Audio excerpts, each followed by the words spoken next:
Hey y'all, Matt here with another Bible video, and today we're going to talk about God and why God has the authority to tell us what we can and can't do. Why He has the authority to tell us what's sin and what's not.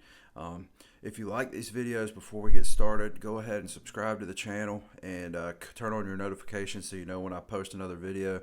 Typically, I post Monday, Wednesdays, and Fridays, so tune in if you like this video for more content. So what gives God the authority to tell us what we can and can't do? Um, Basically, a lot of this goes back to creation. God, as we know in Genesis 1, He created everything. He created the heavens, the earth, and then He created us, humanity, in His own image. And by being the creator, He is the author of everything. So, one, He knows how everything works, He knows the best way that everything works. But two, He also has authority over everything.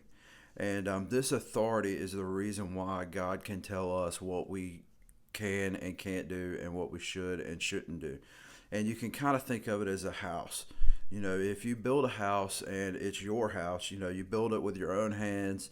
You put all this time, this money, you've created it, right? And somebody comes up and they knock on the door to your house and they say, "Hey, let me in. I'm gonna take a nap." Are you gonna let them in to take a nap? Probably not.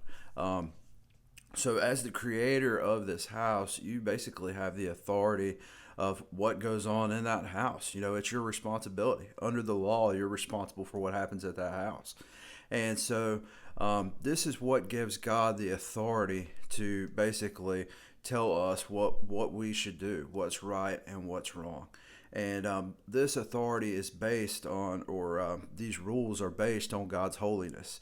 And if God is holy, if He's a holy and just and righteous God, then He has to punish anything that is not holy, righteous, or just.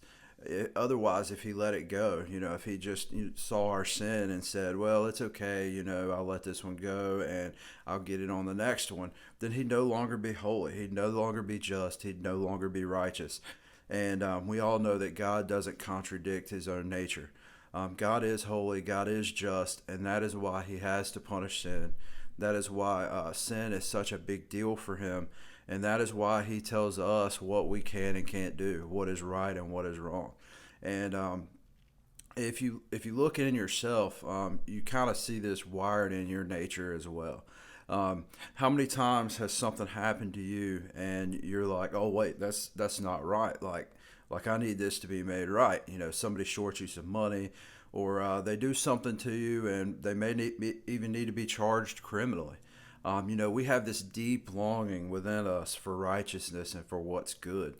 And while we're not always good at that, that longing is something that God has placed there for us. We want righteousness just like God wants righteousness, but unfortunately, we're corrupt, we're sinners, and we aren't at that level that God is. So this is why sin is so important to God, and this is why the only way to salvation is through the cross of Jesus Christ, because God is a holy and just God, and in order for Him to stay that way, He has to punish sin. He can't allow it to go unchecked. If He didn't, then He would no longer be holy, He would no longer be righteous, and He would no longer be the God that's worthy of our worship and our love and our reverence. But if you like these videos, please like and subscribe. Share it with your friends, and send me topics you'd like to see. But until the next one, I love you guys. Blessings.